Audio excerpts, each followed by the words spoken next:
ഹരി ഓം. ശ്രീമദ് ഭാഗവതം ഷഷ്ഠസ്കന്ധം 2-ാം അധ്യായം.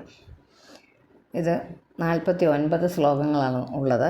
നമ്മൾ 3ആയിട്ടായിരിക്കും ഇടുന്നത്,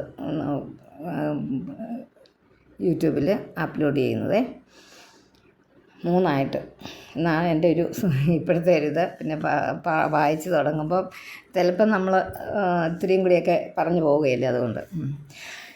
ശ്രീ ശുക ഓം നമോ ഭഗവതേ വാസുദേവായ. ശ്രീമദ്ഭാഗവതം ഷഷ്ഠസ്കന്ധേ 2-ാധ്യായഃ. ശ്രീ ശുക ഉവാച.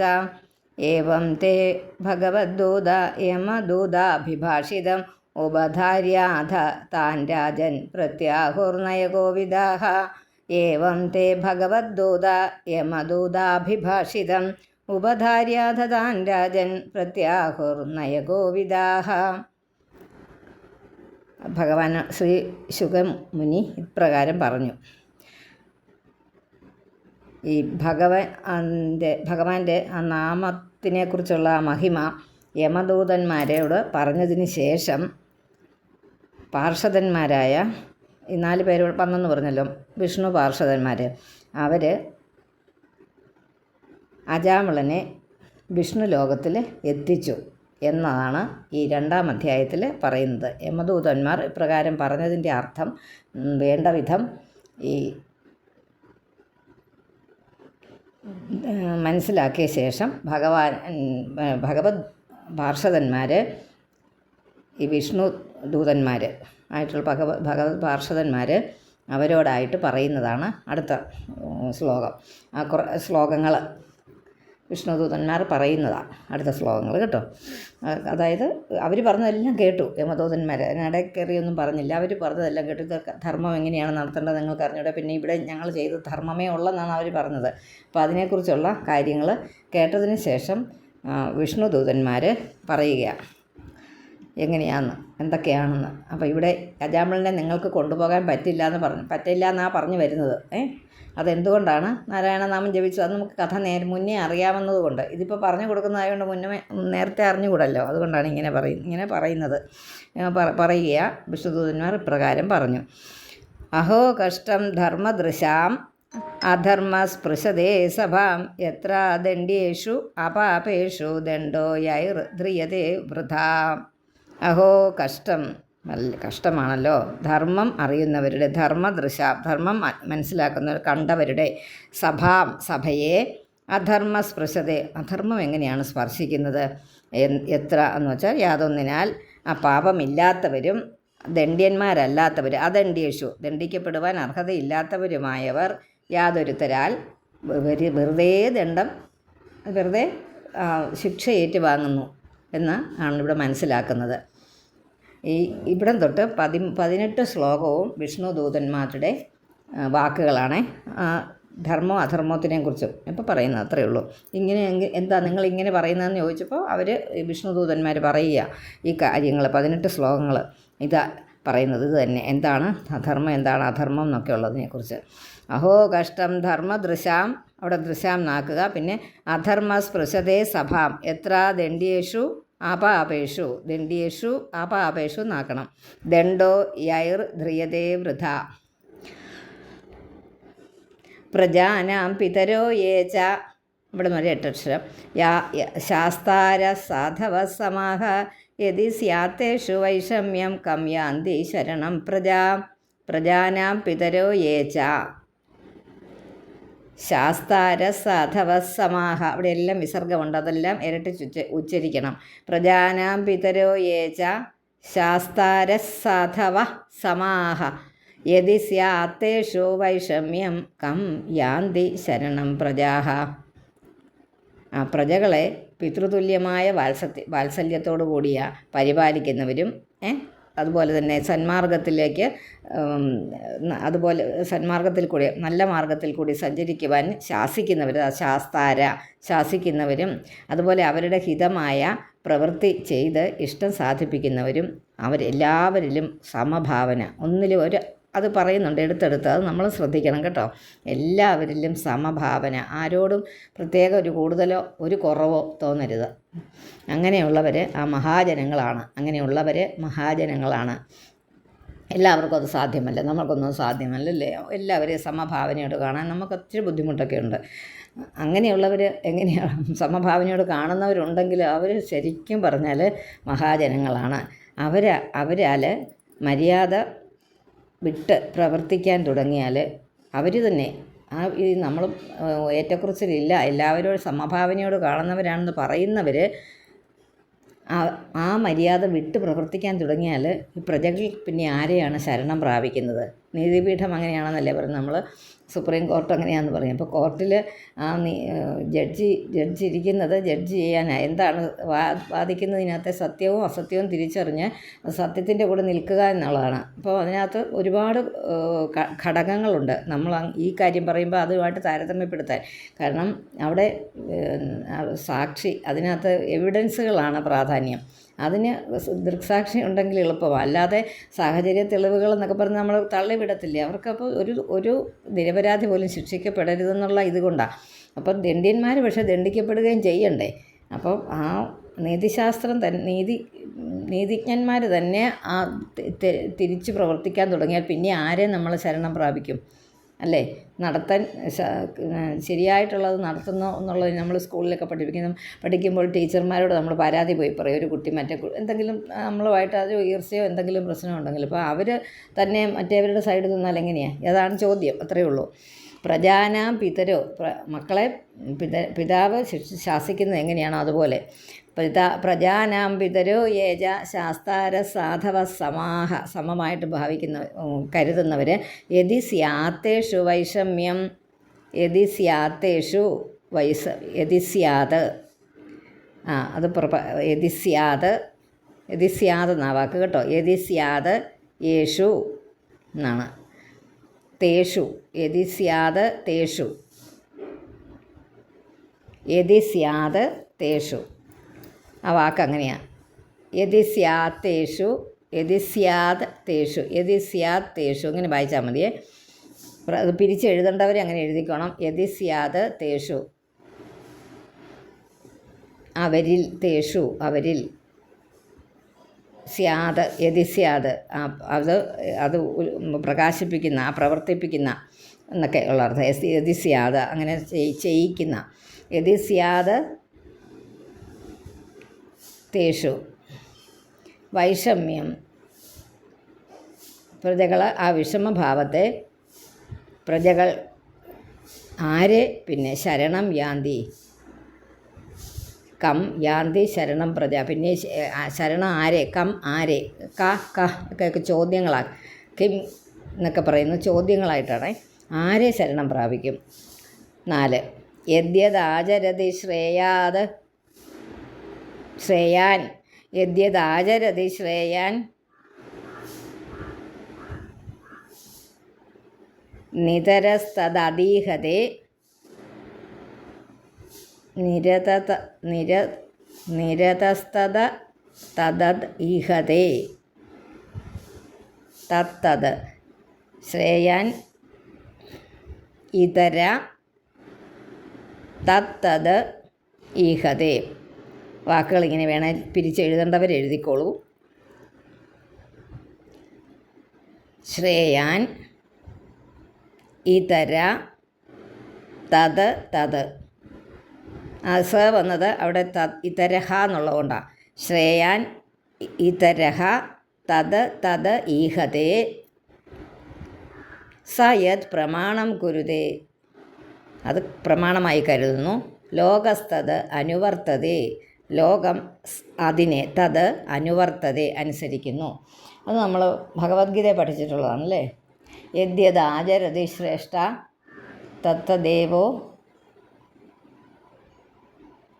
ഞാൻ മറന്നുപോയത് ആ ശ്ലോകം. തത്തദേവോ ഇങ്ങനെ കിട്ടുമ്പോൾ ഓർക്കത്തില്ല. അത് ഈ അവസാനത്തെ ശ്ലോകത്തിന് അവസാനത്തെ ലൈനിനൊരു വ്യത്യാസമില്ല. സ യത് പ്രമാണം കുരുതേ ലോകസ്തത് അനുവർത്തതേ യദ്യദാചരതി ശ്രേഷ്ഠ തത്തദേവോ മഹാജനഃ അങ്ങനെയാണ് തോന്നുന്നു. അങ്ങനെ അസയത് പ്രമാണം കുരുതേ ലോകസ്ഥതനുവർത്തതേ. മഹാത്മാരായിട്ടിരിക്കുന്നവർ എന്തെങ്കിലും ആചരിക്കുന്നുണ്ടെങ്കിൽ അത് നമ്മൾ കോപ്പി അടിക്കും. മഹാത്മാഗാന്ധി അങ്ങനെ പറഞ്ഞിട്ടുണ്ടല്ലോ, അല്ലെങ്കിൽ ജവഹർലാൽ നെഹ്റു അങ്ങനെ പറഞ്ഞിട്ടുണ്ടല്ലോ. നമ്മൾ ആരാധിക്കുന്ന ആരാണ് അവരങ്ങനെ പറഞ്ഞിട്ടുണ്ടല്ലോ. അല്ല നമ്മളെപ്പോലുള്ളവർ പറയും ഭാഗവതത്തിൽ ഇങ്ങനെ പറഞ്ഞിട്ടുണ്ടല്ലോ. അപ്പോൾ ആ ശ്രേഷ്ഠന്മാരായിട്ടുള്ള ആചരിക്കുന്നവനെ തത് ഈഹതേ, അവരത് പ്രവർത്തിക്കുന്നു, ലോകം മുഴുവന് അത് അനുവർത്തിക്കും. അപ്പോൾ ഈ ഇങ്ങനെയുള്ള ശ്രേഷ്ഠന്മാരായിട്ടുള്ളവർ വളരെ സൂക്ഷിക്കണം. എല്ലാവരെയും സമഭാവനയോട് കാണുകയും വളരെ വലിയ കാര്യങ്ങളൊക്കെ പ്രസംഗിക്കുകയൊക്കെ ചെയ്യുന്നവർ വളരെ ശ്രദ്ധിക്കണം. അവരെ അനുകരിക്കാനുള്ളവർ ഒരുപാട് പേരുണ്ട്. അപ്പോൾ അത് അനുകരിക്കപ്പെടും. അതുകൊണ്ട് അവർ ചലിക്കുന്ന വഴിയിൽ കൂടി മറ്റവരും അന്ന് അദ്ദേഹം അങ്ങനെ പറഞ്ഞല്ലോ, ചെയ്തല്ലോ, പിന്നെ നമുക്കെന്താ, അദ്ദേഹം ഇത്രയൊക്കെ പ്രഭാഷണങ്ങളൊക്കെ നടത്തി നല്ല ദവാഗ്നിയായിട്ടുള്ള ആൾ, നല്ല അറിവുള്ള ആൾ, അങ്ങനെയാണ് എല്ലാ സമഭാവനയോട് കാണണമെന്നൊക്കെയാണ് പറയുന്നത്. പക്ഷേ എല്ലാവരും നമ്മളെപ്പോലെ തന്നെയാണ്. നമുക്ക് അങ്ങനെ പറ്റത്തൊന്നുമില്ല, സാധിക്കത്തില്ല. അങ്ങനെ എല്ലാവരെയും ഒരേപോലെ കാണാനൊന്നും പറ്റില്ല. അപ്പം എന്തായാലും പറയുമ്പോൾ നമ്മളിങ്ങനെയൊക്കെ പറയും. അപ്പോൾ നമ്മളെ അനുകരിക്കുന്നവർ കാണും, അവർ വളരെ ശ്രദ്ധിക്കേണ്ടിയിരിക്കുന്നു എന്നാണ് പറഞ്ഞ ഈ ശ്ലോകത്തിൻ്റെ അർത്ഥം. യദ്യതാചരതി ശ്രേയാൻ ഇതര തത്തദീഹതേ. അത് വായിക്കുമ്പോൾ അതൊക്കെ ഇച്ചിരി വ്യത്യാസമുണ്ട്. തത് ഈഹതേ എന്നാണ് വായിക്കേണ്ടത് കേട്ടോ. യദ്യതാചരതി ശ്രേയാൻ എന്ന് നിർത്തുക, എന്നിട്ട് ഇതര തത് ഈഹതേ സയത് പ്രമാണം കുരുതേ, അത് പ്രമാണമായിട്ട് കാണും. ലോകസ്ഥതനുവർത്തതേ യസ്യാംഗേ ശിര ആധായ ലോകസ്വപിതി നിർവൃതഃ സ്വയം ധർമ്മം അധർമ്മം വാ നഹി വേദയഥാ പശുഹോ. യസ്യ അങ്കേ യാതൊരുവനംഗത്തിൽ മടിയിൽ ശിര ആദായ ശിരസിനെ വെച്ചിട്ട് നിർവൃത സുഖം അനുഭവിക്കുന്നതായിട്ട് ലോകസ്വപിതി ലോകമുറങ്ങുന്നു. ലോകം ഉറങ്ങുന്നതിന് നമ്മൾ സ്വയം കുനിഞ്ഞ് നമ്മുടെ മടിയിലോട്ട് തല വെച്ചുകൊണ്ടിരിക്കുക, എന്നിട്ട് പറയുക ലോകമുറങ്ങുന്നു എന്ന്. സ്വയം താനാകട്ടെ യഥാ പശുവിനെ പോലെ ധർമ്മ അധർമ്മം വാ, ധർമ്മത്തെയോ അധർമ്മത്തെയോ നഹി വേദ അറിയുന്നേയില്ല. വേദം എന്ന് പറഞ്ഞാൽ അറിവ് എന്നാ, വേദ അറിയുന്നേയില്ല. നഹി വേദ യഥാ പശു, പശുവിനെ പോലെ മൃഗത്തെ പോലെ. ലോകത്തിൽ മഹാന്മാരെന്ന് പേര് കേട്ടിരിക്കുന്നവരുടെ മടിയിൽ തലയും വെച്ച് സുഖമായി ഉറങ്ങുന്നത് ഒരു ലോക സ്വഭാവമാണ്. എന്ന് വെച്ചാൽ അവരെ പ്രമാണമായി കരുതി അത് അനുകരിക്കുക എന്നുള്ളത് ലോക സ്വഭാവമാണ്. അത് സാധാരണ മൃഗസ്വഭാവമുള്ള ജനങ്ങൾ ആ മഹാന്മാർ ധർമ്മമോ അധർമ്മമോ ചെയ്യുന്നതെന്ന് ചിന്തിക്കുക പതിവില്ല, അല്ലേ? ചിന്തിക്കുന്ന ഒരു കാര്യം സാഹചര്യം വരുന്നില്ല. അവർ മഹാന്മാരാണല്ലോ, പിന്നെ അതുപോലെ ഇങ്ങ് വെച്ചാൽ മതി. അതാ മുഴുവൻ തല അവരുടെ മടിയിൽ വെച്ചുറങ്ങുന്നവരെന്ന് പറഞ്ഞാൽ അവരെ അനുകരിക്കുന്നവരെന്നോ അവരെ സേവിക്കുന്നവരെന്നോ ഒക്കെ അർത്ഥം. അതിനകത്തൊന്നും തിരുത്തവലൊന്നും ഇല്ലല്ലോ, അകത്ത് എഴുതിയിരിക്കുന്ന. സ കഥം ന്യർപ്പിതാത്മാനം ആത്മാവിനെ അർപ്പിച്ചവൻ. സ കഥം ന്യർപ്പിതാത്മാനം കൃതമൈത്രമചേതനം വിശ്രംഭണീയോ ഭൂതാനാം സഘൃണോ ദ്രോഗ്ധും അർഹതി. ദ്രോഗ്ധും എന്ന് പറഞ്ഞാൽ ദ്രോഹിക്കാനായിട്ട് കഥം അർഹതി, എങ്ങനെ അർഹിക്കും, എങ്ങനെയാണ് അത് അവർക്ക് അർഹതപ്പെടുന്നതെന്ന് അത് മോഹി പറയുന്നത്. അതായത് ന്യർപ്പിത ആത്മാവിനെ സമർപ്പിച്ചവനും മിത്രഭാവത്തെ അംഗീകരിച്ച അതിനെ മിത്രമായിട്ട് അംഗീകരിച്ചവനും അചേതനം ഒരു വിചാരശക്തി ഇല്ലാത്തവനുമായ അവനെ, സ്വന്തമായി വിചാരശക്തിയില്ല, മറ്റേത് അതുപോലെ അനുകരിക്കുക. ലോകത്തെ വിശ്വസിപ്പിക്കാൻ യോഗ്യനും, അതാണ് ലോകത്തെ അവനെ വിശ്വസിപ്പിക്കാൻ ഭൂതാനാം പ്രാണികളുടെ പേരിൽ സഘൃണം അത് ദയായിട്ട് ഒരു അലിവൊക്കെയുള്ള ദയുള്ളവനുമാണെങ്കിൽ ദ്രോഹിക്കാനായിക്കൊണ്ട് കഥം അർഹതി, എങ്ങനെ അർഹിക്കും? അതായത് ലോകം ന്യായത്തിനെക്കുറിച്ചും അന്യായത്തിനെക്കുറിച്ചും ഒന്നും നിരൂപിക്കുന്നില്ല. ഈ പ്രമാണികളെ വിശ്വസിച്ച്, അതാണ് നമ്മൾ പറയുന്നത്, അത് പ്രമാണമായിട്ട് എടുത്തിരിക്കുക. ഇച്ചിരി മുതിർന്ന ഒരാൾ പറയുകയാണ് അത് ശരി എന്ന് പറയാം, തെറ്റാണോ അധർമ്മമാണോ ധർമ്മമാണോ നോക്കുന്നില്ല അത്രേ. പ്രമാണികളെ വിശ്വസിച്ചിട്ട് അവരിൽ തങ്ങളെ അങ്ങ് സമർപ്പിച്ചിരിക്കുക. അവർ ചെയ്യുന്നതിന് മുൻപും പിൻപും ആലോചിക്കാതെ അതേ വിധം ആചരിക്കുന്നു. അതേപോലെ അത് അത്രേ ഉള്ളൂ. ഞാൻ മുമ്പേ പറഞ്ഞതിൻ്റെ ഒരു വിശദീകരണ ശ്ലോകമായതെന്നേ ഉള്ളൂ. അതുകൊണ്ട് യോഗ്യരായവർ ശരിക്കും ഒന്നുകൂടെ അവനവൻ തന്നെ ചിന്തിച്ച് നോക്കണം. ശരിയാണോ, അത്ര ശ്രേഷ്ഠനായിട്ടുള്ള ഒരാളെങ്കിൽ ആ ആൾ ചെയ്തത് ശരിയാണോ തെറ്റാണോ എന്ന് ധർമാധർമ്മങ്ങളെ മാത്രം വിലയിരുത്തി അവരൊന്ന് അവലോകനം ചെയ്തിട്ടേ ചെയ്യാവൂ എന്നാണ് പറഞ്ഞു വരുന്നത്.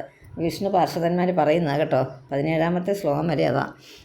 അപ്പം 2ാമത്തെ തൊട്ട് ഞാൻ പറഞ്ഞില്ലേ 18 വരെ. അപ്പം 17ാമത്തെ ശ്ലോകം വരെ അതാണെന്നാണ് എൻ്റെ ഒരു തോന്നൽ. കൃത്യം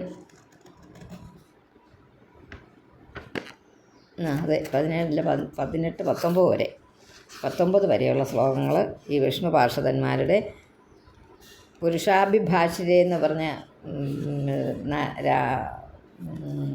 നാരായണീയത്തിലില്ലേ ആ ഭാഗമായി ഇത് കേട്ടോ.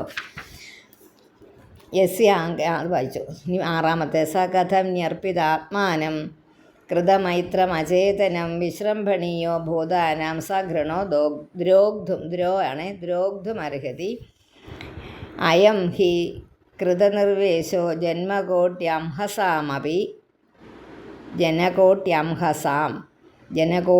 അംഹസാം അപി യദ് വ്യാജഹാര വിവശോ നാമ സ്വസ്ത്യയനം ഹരേഹേ. അയം ഹി ഇവനാകട്ടെ ജന്മകോടി അംഹസാം, അതായത് അപി കോടി ജന്മത്തിലെ പാപങ്ങൾക്കും ജന്മകോടി അംഹസാം ആ പാപങ്ങൾക്കും കൃതനിർവേശോ കൃതനിർവേശോ എന്ന് പറഞ്ഞാൽ പ്രായശ്ചിത്തം ചെയ്തവനായിരിക്കുന്നു. ആ ഒരു കർമ്മം ചെയ്തവനായ നിർവേശോ കൃതനിർവേശം അതിന് തിരിച്ച് പാപം ചെയ്തതിന് തിരിച്ച് അതിനൊരു പ്രായശ്ചിത്തമായിട്ട് അത് ചെയ്തത് പോയല്ലോ എന്നോർത്തവർ പ്രായശ്ചിത്തം ചെയ്ത അവനായിരിക്കുന്നു. എങ്ങനെയെന്നാൽ പരവശനായിട്ട് സ്വസ്ത്യയനം മോക്ഷപ്രദമായ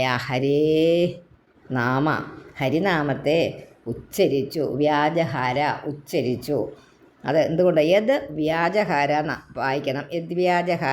വ്യാജഹാര വിവശനായിട്ട് നമ്മളത് പറഞ്ഞിട്ടുണ്ടല്ലേ. ആജുഹാവാകുലേന്ദ്രിയ ആകുലനായിട്ട് വിവശോ നാമ സ്വസ്ത്യയനം ഹരേ. അതുകൊണ്ട് അവൻ അങ്ങനെ മോക്ഷപ്രദമായ സ്വസ്ത്യയനം സ്വസ്ത്യയനം എന്ന് വെച്ചാൽ സ്വസ്ഥമായ യാത്ര എന്താണ്? മോക്ഷം. ആ മോക്ഷപ്രദമായ ഹരേ എന്നുള്ള നാമത്തെ ഹരേഹേ കണ്ടോ അവിടെ ഹരേഹേ എന്ന് എഴുതിയിരിക്കുന്ന ഹരേ നാമത്തെ വ്യാജഹാര ഉച്ചരിച്ചു. ഇവൻ്റെ കാര്യത്തിൽ അവനത് ഉച്ചരിച്ചു. അതുകൊണ്ടാണ് ഞങ്ങൾ പറയുന്നത് ഇങ്ങനെ. പരിഹാരം മാത്രമല്ല, നാമത്തിൻ്റെ മാഹാത്മ്യം ആ മോക്ഷത്തെ കൂടി നൽകുന്നതിന് മരണസമയം അടുത്തപ്പോൾ പരവശനായിട്ടാണ് ശ്രീഹരിയുടെ നാമത്തെ ഇവൻ ഉച്ചരിച്ചുവല്ലോ. അപ്പോൾ പാപപരിഹാരം മാത്രമല്ല, പാപത്തിന് പരിഹാരവുമായി ആ നാമത്തിൻ്റെ മാഹാത്മ്യം കൊണ്ട് മോക്ഷത്തെ കൂടി നൽകുന്നതിന് അതിന് സാധിക്കും. സ്മൃതിയിലൊക്കെ അതിനെക്കുറിച്ച് വളരെ വിസ്തരിച്ച് പറയുന്നുണ്ട്.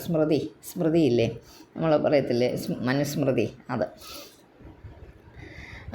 ഏതേനൈവ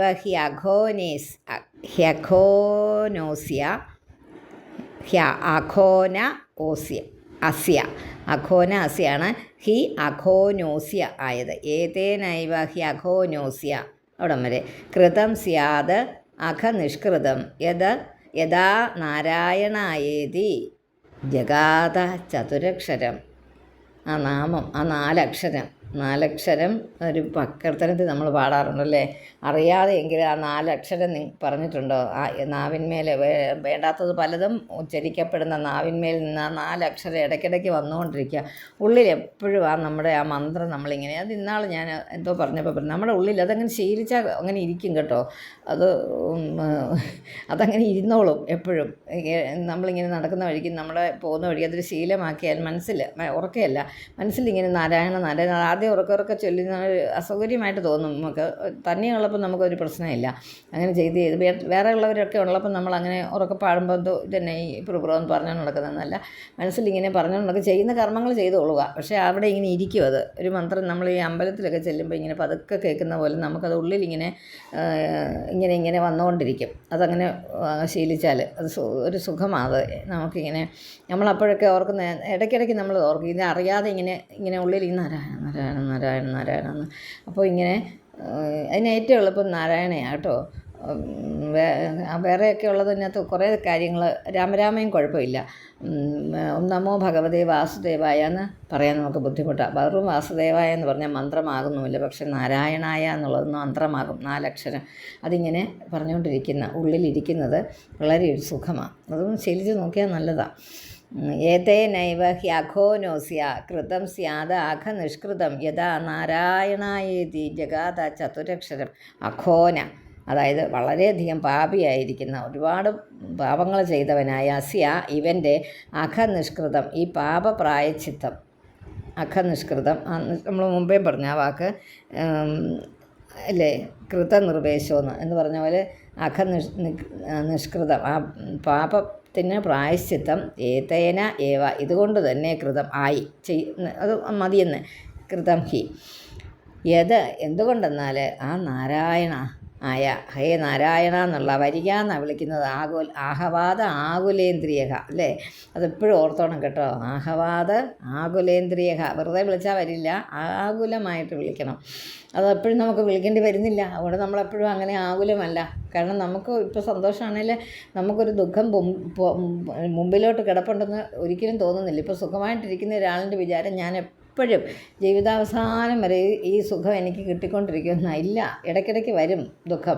ഈ ദുഃഖം വരുന്നവനും ഓർക്കുക, എന്തെങ്കിലും നമ്മളെ വളരെയധികം പ്രയാസപ്പെടുത്തുന്ന ഒരു കാര്യം വരുമ്പോഴും നമ്മൾ ഓർക്കുക. ഇതിന് പുറകെ നമുക്കൊരു സന്തോഷിക്കാനുള്ള അവസരവും ഈശ്വരൻ തരും. അത് ഓർക്കണം. അപ്പം നമുക്ക് ഈ വ്യത്യാസമൊക്കെ മാറും, രണ്ടും മാറും. അപ്പം അങ്ങനെ നല്ലോണം മനസ്സിൽ ഉറപ്പിച്ചാൽ ഈ അഹങ്കാരം അങ്ങ് തീർത്തും പോകും, ഉറപ്പാണ്. കാരണം എപ്പോഴും ഒരേപോലെ ആയിരിക്കത്തില്ല. അടുത്ത വരുന്നത് ഒരു സന്തോഷ വാർത്തയായിരിക്കാം, സന്തോഷമുള്ളതുണ്ടായിരിക്കും. അപ്പോൾ കുറച്ച് നാൾ നമുക്ക് സന്തോഷിക്കാം. വീണ്ടും ഇത് സമ്മിശ്രമാണ്. അതല്ലേ നമ്മൾ എത്ര പറഞ്ഞാലും നമുക്കത് മനസ്സിലാവില്ല. സുഖ ദുഃഖ സമ്മിശ്രമാണ് ജീവിതം. എപ്പോഴും സുഖം തന്നെയും എപ്പോഴും ദുഃഖം തന്നെയും. ഒരാളിനും ലോകത്തിൽ ഒരു മനുഷ്യർക്കും, മനുഷ്യനായി ജനിച്ചവർക്കെല്ലാം ദുഃഖവും സുഖവും തുല്യമാണ്. അതങ്ങ് ചിന്തിക്കുക. അപ്പം നമ്മൾ മറ്റൊരാളിനെ സുഖമായിട്ടിരിക്കുന്നതിനെ കണ്ട് നമ്മളത് അവർക്കൊക്കെ നല്ല ഇതാണ് വരുന്നത്. എന്നിട്ട് പക്ഷേ അവരോട് അന്വേഷിച്ചാൽ അറിയാം അവരുടെ ദുഃഖങ്ങൾ. അത് പറയുന്നതാണെങ്കിൽ പറയും, അല്ലാത്തൊരു ഗോപ്യമായിട്ട് വെക്കാൻ ഇഷ്ടപ്പെടുന്നവർ ഒരുപാട് പേരുണ്ട്. നമ്മുടെ ദുഃഖങ്ങളെ മറ്റൊരാളിനെ അറിയിക്കാതെ. അത് കുറ്റമായിട്ടല്ല. പക്ഷെ സുഖമാണെങ്കിൽ നമ്മളത് വിളിച്ച് പറയും, ഒരു കുഴപ്പമില്ല. പക്ഷെ ദുഃഖമാണെങ്കിൽ അത് പറയില്ല. അത് കാരണം അത് പല രീതിയിൽ ഇൻറ്റർപ്രറ്റ് ചെയ്യും മനുഷ്യരെ, ആൾക്കാർ. നമ്മുടെ ഒരു ദുഃഖം പറഞ്ഞാൽ അതുകൊണ്ടാണ് അങ്ങനെ വന്നത്, ഇതുകൊണ്ടാണ് ഇങ്ങനെ വന്നത്. സുഖം വന്നാലോ അതിൻ്റെ ഒരു ഗമയിലാണ് നടക്കുന്നതെന്നും കൂടെ പറയും വേണേൽ. അതിൽ കൂടുതലൊന്നും സുഖത്തിൻ്റെ കാര്യത്തിനെക്കുറിച്ച് അവരാരും വ്യാകുലപ്പെടുന്നില്ല. പക്ഷെ ദുഃഖം വന്നാൽ പരസ്പരം മൂന്നാമതൊരാളിനോട് ആ ദുഃഖത്തെക്കുറിച്ച് പറയാൻ ആൾക്കാർക്ക് ഇഷ്ടമാണ്. അതുകൊണ്ടാണ് ദുഃഖം ഉള്ള കാര്യങ്ങൾ, വളരെ നല്ലതല്ലാത്ത കാര്യങ്ങൾ, ശുഭകരമല്ലാത്ത കാര്യങ്ങൾ സാധാരണ നമ്മളെപ്പോലുള്ളവർ വെളിപ്പെടുത്താത്തത്. വെറുതെ വെളിപ്പെടുത്തി അവരുടെ സഹതാപം അല്ലെ അവരെ കൊണ്ട് മറ്റുള്ളവരുമായിട്ടുള്ളൊരു ചർച്ചയ്ക്ക് എന്തിനാണ് ഇത് വിധേയമാക്കുന്നത് എന്നോർക്കും. സുഖം വന്നാൽ നമ്മുടെ സുഖം ഓരോരുത്തരും കേട്ടിരിക്കുകയുള്ളൂ. അത് തമ്മി മറ്റൊരു മൂന്നാമതൊരാളിനോട് പറഞ്ഞ് സന്തോഷിക്കുന്നൊന്നുമില്ല അവർ. മൂന്നാമതൊരാൾ അങ്ങനെയല്ലേ? സത്യമല്ലേ ഞാൻ പറയുന്നത്? നമുക്കൊരു സന്തോഷം ഉണ്ടായ കാര്യം ഒരാൾ കേട്ടു, ആ ആൾ പിന്നെ ഒരാളിനോട് പറയുമ്പോഴത്തേനും അയ്യോ കേട്ടോ അറിഞ്ഞോ ഇത്രയും അവർക്കൊരു നല്ല ഇത് ഉണ്ടായി കേട്ടോ എന്നും പറഞ്ഞിട്ട് നമ്മൾ വലിയൊരു ചർച്ചാ വിഷയമൊന്നും ആക്കാറില്ല. അതങ്ങനെയാണ്. അതൊരു കൺഗ്രാജുലേഷനല്ലോ അല്ലെങ്കിൽ എന്തെങ്കിലും തീർന്നു.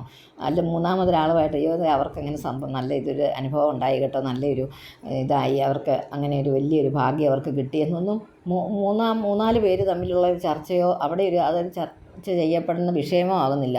ആർക്കും വേറൊരാളുടെ സുഖം പറഞ്ഞാസ്വദിക്കാൻ ഇഷ്ടമല്ല. എന്നാൽ അയാളുടെ ദുഃഖം പറഞ്ഞാസ്വദിക്കാൻ ഇഷ്ടമാണ് താനും. മനസ്സിലായോ? ചെറിയൊരു ഫിലോസഫി, അത് സാരമില്ല. അതങ്ങനെയാണ് ലോകം.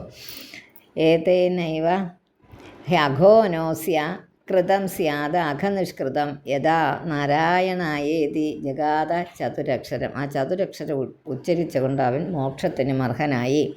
സ്തേനസുരാപോ മിത്രധൃഗ് ബ്രഹ്മഹ. അവിടെ നിർത്തിയിട്ട് വായിച്ചാൽ മതി, അല്ലെങ്കിൽ അത് ഒന്നിച്ച് വായിക്കേണ്ടതാണെങ്കിൽ തന്നെ അവിടെ ഒന്ന് മിത്രധൃഗ് ബ്രഹ്മഹ ഗുരുതൽപക എന്നങ്ങ് വായിച്ചോ. സ്തേനസുരാപോ മിത്രധൃഗ് ബ്രഹ്മഹ ഗുരുതൽപക. അവിടെ ഒരുപാട് ഇങ്ങനെ നിർത്തി വെക്കണ്ട. ബ്രഹ്മധൃഗ് ബ്രഹ്മഹ സുനിഷ്കൃതം നാമവ്യാഹരണം വിഷ്ണോർ യതസ്തത് വിഷയാ മതിഃ. നാമവ്യാഹരണം വിഷ്ണോർ അവിടെ കോമ ഇടുക. യതസ്തത് വിഷയ മതിഹി സർവേഷാമപ്യഖവതാം അഖവതാം എന്നാക്കിയിട്ട് പിന്നെ മീ വെട്ടി ഇതമേവ സുനിഷ്കൃതം നാമവ്യാഹരണം വിഷ്ണോർ യതസ്തത് വിഷയാമതിഹി സ്തേന സ്തേന സർവേഷാമപ്യഖവതാം ഇതമേവ സുനിഷ്കൃതം നാമവ്യാഹരണം. അയ്യോ, അതിന് മുമ്പൊരു ശ്ലോകമുണ്ടല്ലേ. സ്തേന സുരാപോ മിത്രധൃഗ്. അതാണല്ലോ നമ്മൾ പറഞ്ഞുകൊണ്ടിരുന്നത്. സ്തേന സുരാപോ മിത്രധൃഗ് ബ്രഹ്മ ഗുരുതൽപക സ്ത്രീ രാജ പിതൃ ഗോഹന്ത ഏ ച പാതകിനോപരേ സർവേഷാമപ്യഖവതാം ഇതമേവ സുനിഷ്കൃതം നാമവ്യാഹരണം വിഷ്ണോർ യതസ്തത് വിഷയാമതി. 2 ശ്ലോകങ്ങളോട് ഒന്നിച്ചാണ്. സ്തേന സ്തേനഹ എന്ന. അപ്പോൾ അവിടെ ആ സ വേണ്ടതാണ്. ആദ്യത്തെ അക്ഷരമായിട്ട് എഴുതിയിരിക്കുന്ന സ്തേനഹ എന്നുണ്ട്. അതിനൊരു അർത്ഥവുമുണ്ട്. അതായത് കള്ളൻ. സ്തേനഹ മോഷ്ടിക്കുന്നവൻ. സ്തേന സ്തേന സുരാപോ സുരപാനം ചെയ്യുന്നവർ, സുരാപാനം മദ്യപാനം ചെയ്യുന്നവർ. ഇതമേവ സുനിഷ്കൃതം അല്ല, അതിന് മുകളിൽ സ്തേന സരാപോ മിത്ര അതായത് മിത്രത്തെ, തൻ്റെ സ്വന്തം കൂട്ടുകാരനെ ചതിച്ചവൻ, ചതി ചെയ്യുന്നവരുണ്ടല്ലോ അത്.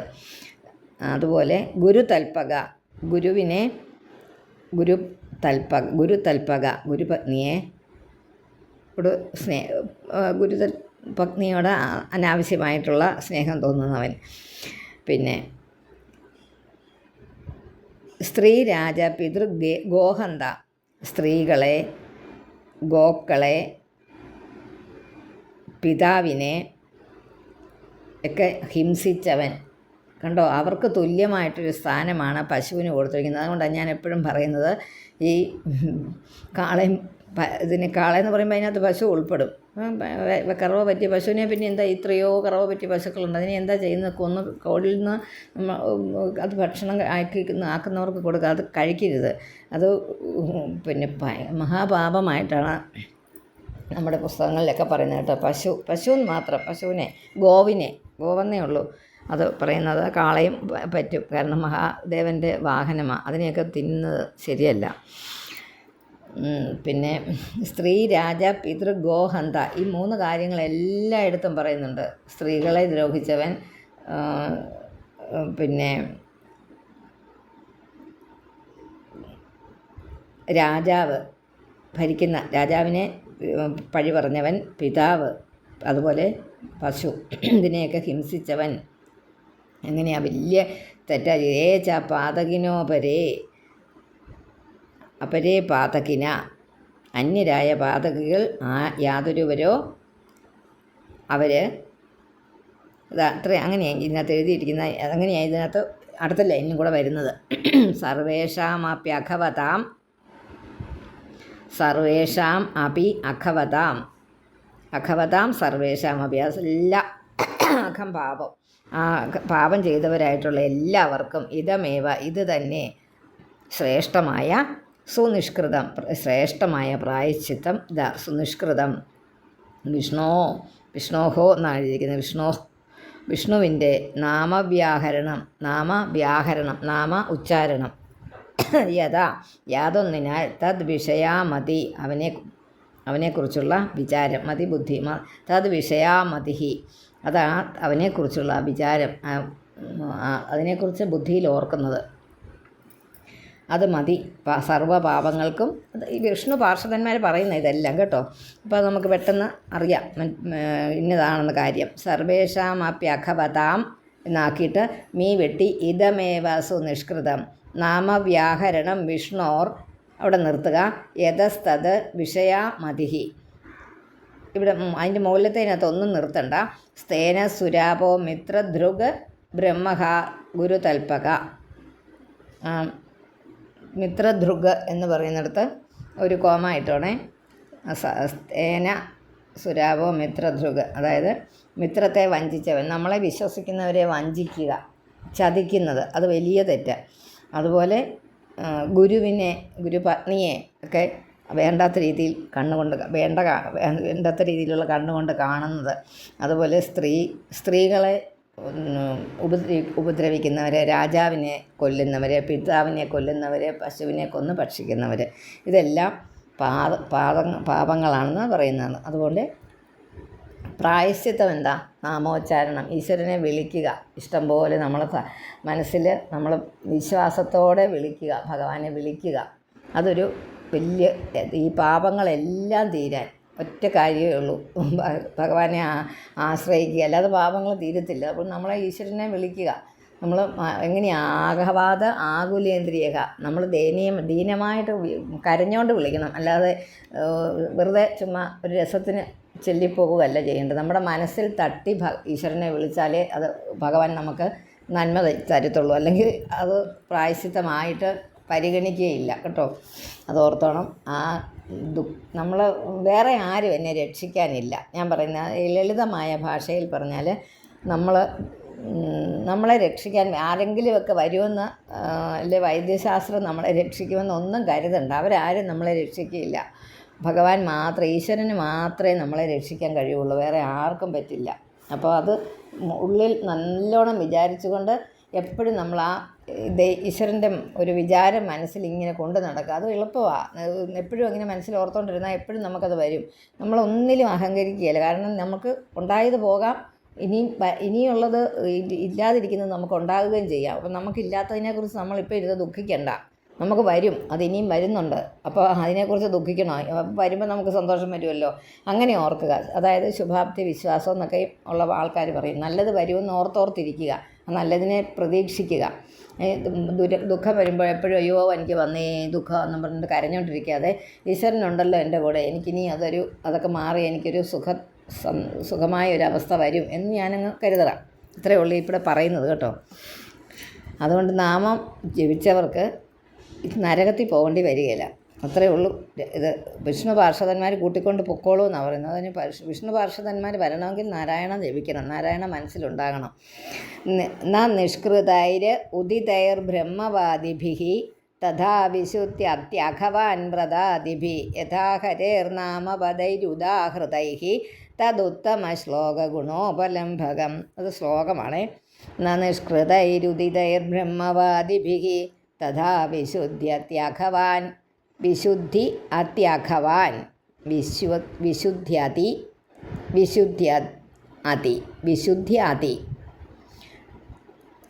നിഷ്കൃതൈർ ഉദിതൈർ, അത് വാക്കറിയാം. നിഷ്കൃതൈർ ഉദിതൈർ ബ്രഹ്മവാദിഭിഃ, പിന്നെ സ വെട്ടിയിട്ട് തഥാ വിശുദ്ധ്യതി അഘവാൻ വ്രതാദിഭിഃ യഥാഹരേർ നാമപദൈർ എന്നിട്ട് രൂ വെട്ടിയിട്ട് ഉദാഹൃതൈഹി, പിന്നെ സ വെട്ടിയിട്ട് തദുത്തമ ശ്ലോക ഗുണോപലംഭകം. നിഷ്കൃതൈർ ഉദിതൈർ ബ്രഹ്മവാദിഭിഃ തഥാ വിശുദ്ധ്യത്യഘവാൻ വ്രതാദിഭിഃ യഥാ ഹരേർനാമപദൈരുദാഹൃതൈർ യദുത്തമ ശ്ലോക ഗുണോപലംഭകം. ബ്രഹ്മവാദിഭിഃ, അതായത് ബ്രഹ്മജ്ഞാനമുള്ളവർ, ഉദിതൈ പറയപ്പെട്ടിരിക്കുന്നത്, അവരാൽ പറയപ്പെട്ടിരിക്കുന്ന വ്രതാദിഭി വ്രതം മുതലായ നിഷ്കൃതൈ പ്രായശ്ചിത്തം. അത് ഈ വ്രതങ്ങളൊക്കെ പ്രായശ്ചിത്തം. ഏകാദശി വ്രതം നാളെ കഴിഞ്ഞ് ഏകാദശിയാണ്, അല്ല നാളെ കഴിഞ്ഞല്ലേ, 7-ാം തീയതിയാണ്. നിഷ്കൃതൈ പ്രായശ്ചിത്തങ്ങളാൽ അഘവാൻ പാപം ചെയ്തയാൾ പാപി എന്നുള്ള വാക്ക് നമുക്ക് കൊടുക്കാം. തഥാ വിശുദ്ധ്യതി, അപ്രകാരം വിശുദ്ധനാകുന്നില്ല. എന്താ വ്രതം ഒന്നും എടുത്തുകൊണ്ട് വിശുദ്ധനാകുന്നില്ല, നാമം ചെല്ലണമെന്നാണ് പറഞ്ഞത്. ഉത്തമ ശ്ലോകാനുഗുണോപലംഭകം, ഭഗവാന്റെ ഗുണത്തെ പ്രകാശിപ്പിക്കുന്നതായ ഹരേ ഉദാഹൃതൈ നാമപദൈ, ഹരിയുടെ ഉച്ചരിക്കുന്ന നാമപദങ്ങളാൽ എപ്രകാരമാണോ ആ ഭഗവാന്റെ നാമം ഉച്ചരിക്കുന്നത് കൊണ്ടുണ്ടാകുന്ന ആ പ്രായശ്ചിത്തം പോലെ ഒന്നും വരുന്നില്ല. ഒരു വ്രതങ്ങളും വരുന്നില്ല, തീർത്ഥസ്നാനങ്ങളും ഉണ്ടാകുന്നില്ലെന്ന് പല പ്രാവശ്യം പറഞ്ഞിട്ടുണ്ട്. ഉച്ചാരണമാണ് കലികാലത്തിൽ പ്രാധാന്യം. അപ്പം നാമം ഇങ്ങനെ ഞാൻ പറഞ്ഞ പോലെ ഉച്ചരിക്കാനായിട്ട് പഠിക്കുക. എപ്പോഴും ഭഗവാൻ ഉള്ളിൽ ഇങ്ങനെ നിറഞ്ഞിരിക്കുന്നൊരു കുഞ്ഞ് ഒരു ദൈവനാളം ആ ഉള്ളിൽ നമ്മൾ വെച്ചിട്ടുണ്ട്. അതിന് മുമ്പിൽ നമ്മൾ എപ്പോഴും നമ്മുടെ മനസ്സും നമ്മുടെ ശരീരമാണെന്ന് ഓർക്കാതെ നമ്മുടെ മനസ്സിൽ എപ്പോഴും ആ നാരായണ മന്ത്രം ഇങ്ങനെ കിടക്കുക. അതിങ്ങനെ കിടന്നുകൊണ്ടിരിക്കുക. നമ്മൾ വർത്തമാനം സംസാരിച്ചോട്ടെ, എന്നാലും നാരായണ മന്ത്രം അവിടെ ഇങ്ങനെ പോയിക്കൊണ്ടിരുന്നോളും. നല്ലൊരു പരിശീലനമാണ് നമ്മുടെ ഏകാഗ്രതയ്ക്ക്.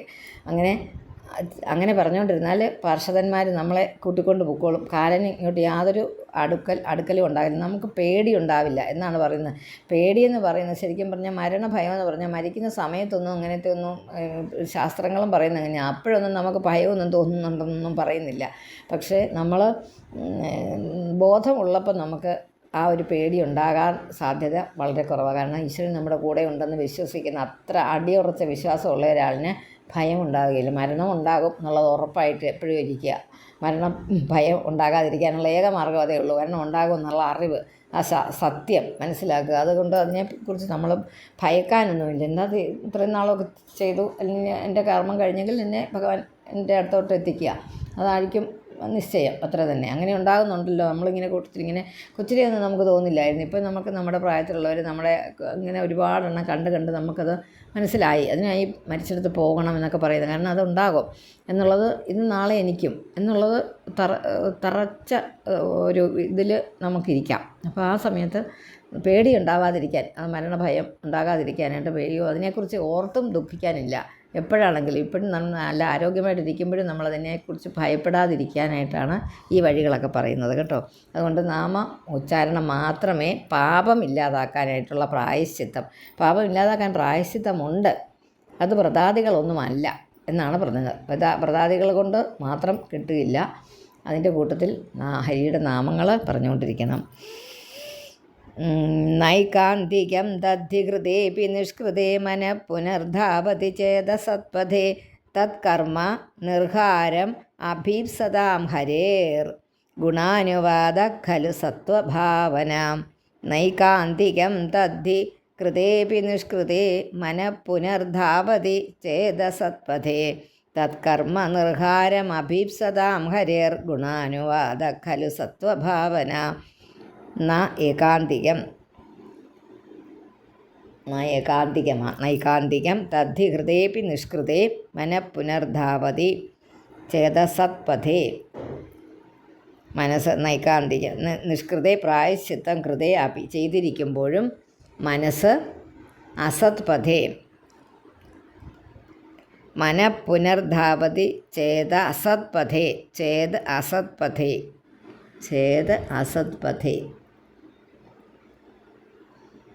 ചേത പിന്നെയും കണ്ടോ, ചേതസത്പഥയല്ല ചേത് അസത്പഥയാ കേട്ടോ ആ വാക്ക്.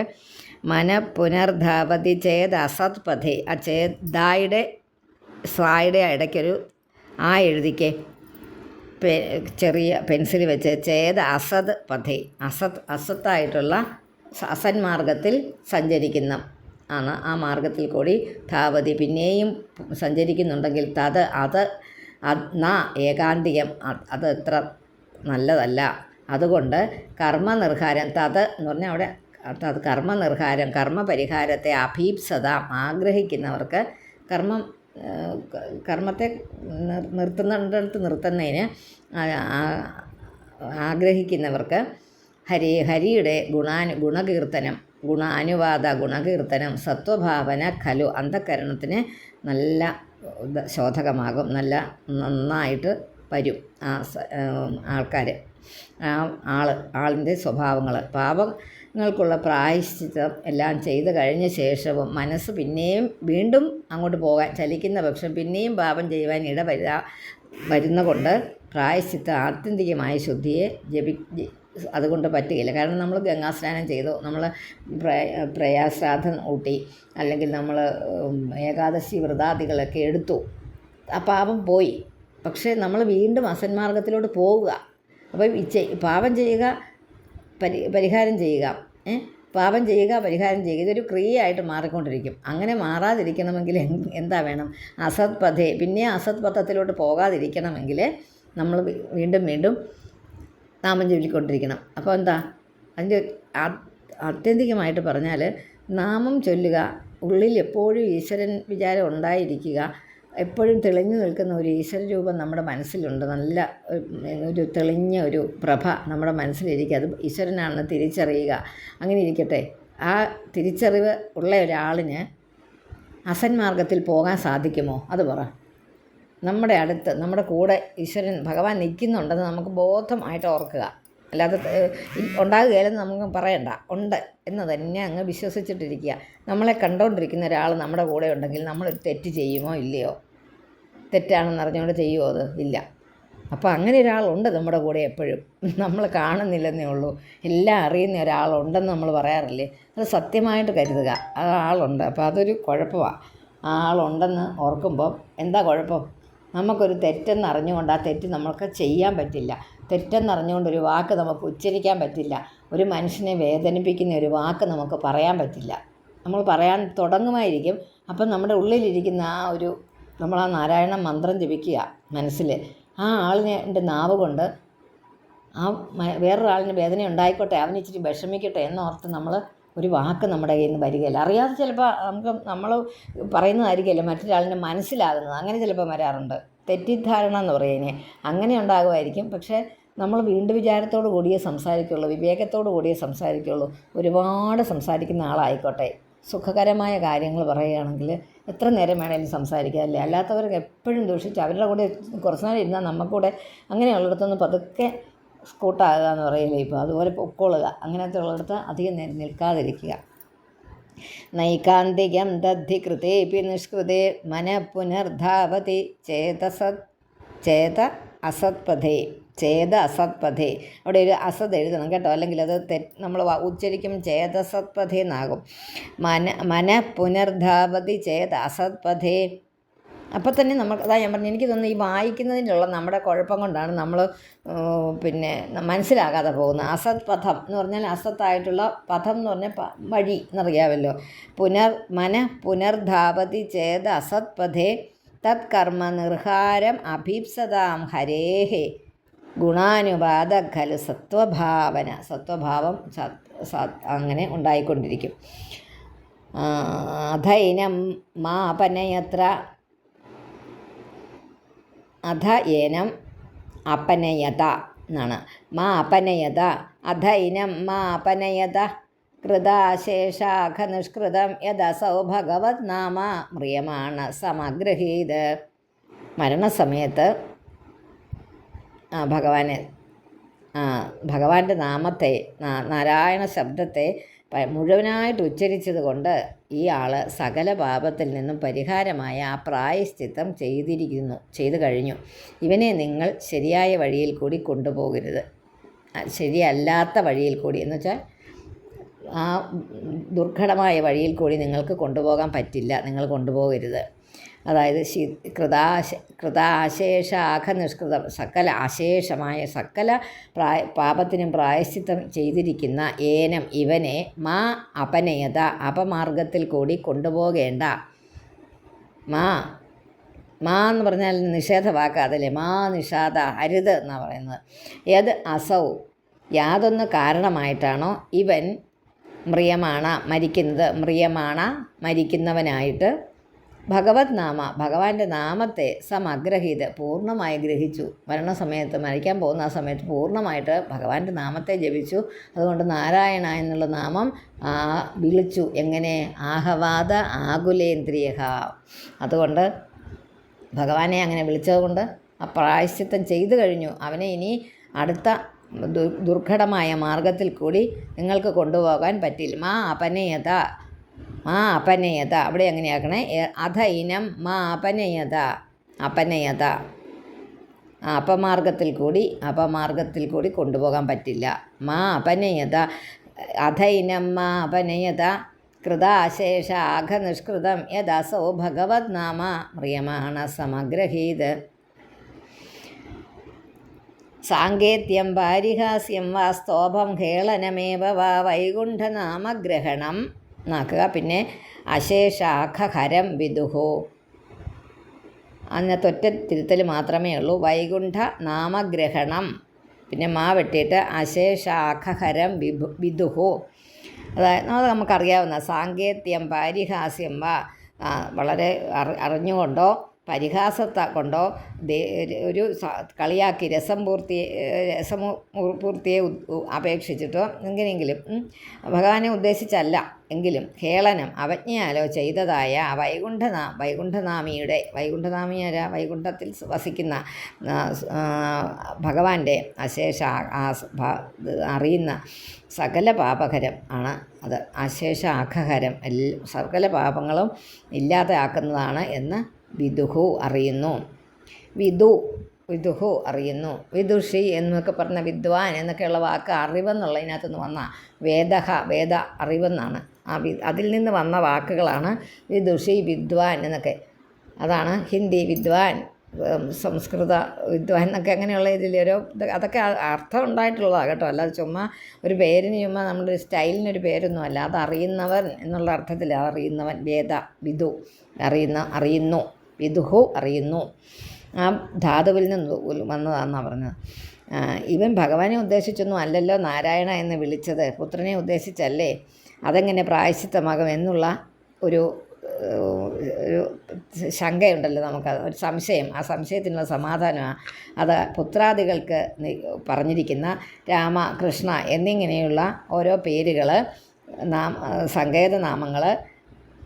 മാതുലിനെ കൊന്ന കൃഷ്ണൻ യോഗ്യൻ തന്നെ എന്നിങ്ങനെ പറയുന്നത് പരിഹാസം. നമ്മൾ നല്ലതായിട്ട് പറയുന്നത് നമുക്ക് പുത്രനെയൊക്കെ വിളിക്കുമ്പോൾ വെറും സാങ്കേതികമായിട്ടുള്ള നാമങ്ങളാണ് അല്ലേ. രാമനെന്നും കൃഷ്ണനെന്നും നാരായണനും ഇവിടുത്തെ മുഴുവൻ പേരുകളും എൻ്റെ വീട്ടിലെ കുട്ടികളുടെ എല്ലാം പേരുകളും അതെ. നാരായണൻ, ശങ്കരൻ, രാമൻ, വൈദേഹി എന്നൊക്കെയാണ് പേരിട്ടിരിക്കുന്നത് കുട്ടികൾക്ക്, കൊച്ചു മക്കൾക്ക്. എൻ്റെ മക്കളുടെ പേരും അതെ, കൃഷ്ണനും വിഷ്ണു എന്നൊക്കെയാണ്. അപ്പം അതൊക്കെ എന്താ, വെറും സങ്കേതമാണ്. സാങ്കേതികമായിട്ട് നമ്മൾ വെറുതെ പറയുന്നതാണ് ഒരു പേര്, അത്രേ ഉള്ളൂ അതിനകത്ത് കാര്യം. അതുപോലെ കൃഷ്ണനെ പറയുന്ന ചിലപ്പോൾ കളിയൊക്കെ അമ്മാവനെ കൊന്ന കൃഷ്ണൻ യോഗ്യൻ തന്നെ എന്ന് പറയുന്നതോ ഒരു പരിഹാസത്തിലാണ്. പിന്നെ അതുപോലെ നമ്മളൊരു കീർത്തനമൊക്കെ ചൊല്ലുകയല്ലേ, കൃഷ്ണ രാമ ഹരേ. ആ രാഗത്തിൻ്റെ പൂർത്തിയാക്കാൻ, ആ രാഗാലാപം ചെയ്യുമ്പോൾ അത് പൂർത്തിയാക്കിയിട്ട് രാമ ഗോവിന്ദ എന്നൊക്കെ നമ്മൾ അതിൻ്റെ പല്ലവി അനുപല്ലവിയൊക്കെ പാടും. എന്നിങ്ങനെ സ്തോപത്താൽ ചെയ്യുന്നത് കീർത്തനം. അത് കീർത്തനമാണ്. കൃഷ്ണനെ കൊണ്ട് എനിക്കെന്താ ആവശ്യം എന്നൊരാവജ്ഞ, അതൊരു ആക്ഷേപമാണ്. എനിക്ക് കൃഷ്ണനെ കൊണ്ട് എന്താ കാര്യം, എനിക്കൊരു കാര്യവുമില്ല എന്ന് പറയുന്നത് ഒരു ആക്ഷേപമാണ്. ഇങ്ങനെ ഏത് തരത്തിലാണെങ്കിലും ആ ഭഗവാന്റെ നാമം ഉച്ചരിച്ചാൽ അപ്പോൾ തന്നെ പാപം മുഴുവൻ നശിച്ചു പോകും. അപ്പോൾ നിങ്ങൾ കളിയാക്കി പറഞ്ഞു, അത് നമുക്ക് പഠിച്ചിട്ടുണ്ടല്ലേ കൃഷ്ണൻ്റെ കഥയ്ക്കകത്ത്. കൃഷ്ണകഥകൾ അറിയുന്നവർക്കറിയാം. കംസനെ എന്താ ഭയം കൊണ്ട് ആണ്. എങ്ങനെയെങ്കിലും ഏതെങ്കിലും തരത്തിൽ മതി, ഏത് രൂപത്തിലെങ്കിലും നമ്മൾ ബഹുമാനത്തോടെയോ പേടി കൊണ്ടോ ഒക്കെ എപ്പോഴും മനസ്സിൽ ഭഗവാനെ വിചാരിച്ച് അങ്ങനെ കൃഷ്ണൻ ജനിച്ച അന്ന് തൊട്ട് കൃഷ്ണ കൃഷ്ണ കൃഷ്ണ എന്നുള്ള പേരും അല്ല, ആ ഒരു വിചാരം മാത്രമേ ഉള്ളൂ. എന്നെ കൊല്ലാൻ വരുന്നു, അവൻ ദേവകിയുടെ പുത്രനായ കൃഷ്ണൻ എന്നെ കൊല്ലാൻ വരുന്നു എന്നുള്ള പേടിയോടെ എപ്പോഴും ഓർത്തുകൊണ്ടിരുന്നതുകൊണ്ട് കംസന് മോക്ഷം കിട്ടിയെന്നാണ് പറയുന്നത്. ഭഗവാനെ കൊല്ലപ്പെട്ടതായതുകൊണ്ട് തീർച്ചയായും മോക്ഷം കിട്ടി. അതുകൊണ്ട് അങ്ങ് മൂലത്തോടെ കൂടി വേരോടുകൂടി നശിച്ചു പോകും ഈ പാപങ്ങൾ. അപ്പോൾ ഏതായാലും നമുക്ക് പാപമൊന്നും ഉണ്ടാവില്ലല്ലേ, അത് ഉറപ്പാണ്. ഏതായാലും കൃഷ്ണരാമെന്ന് പല രീതിയിൽ നമ്മൾ ഇപ്പോൾ ഈ പറഞ്ഞ എല്ലാ രീതിയിലും നമ്മൾ പറയുന്നുണ്ട്. പരിഹാസത്തിലൊന്നും നമ്മൾ പറയാറില്ലല്ലേ, നമ്മൾ അങ്ങനെയൊന്നും പറയുന്നവരല്ല. ഭഗവാനെ നമ്മൾ വളരെ ബഹുമാനത്തോടെ, സ്നേഹത്തോടെ, പ്രേമത്തോടെ ഒക്കെ വിളിക്കുന്നവരാണ്. അപ്പോൾ നമുക്ക് ഭഗവാന്റെ അനുഗ്രഹം എപ്പോഴും ഉണ്ടായിരിക്കട്ടെ. ഹരി ഓം.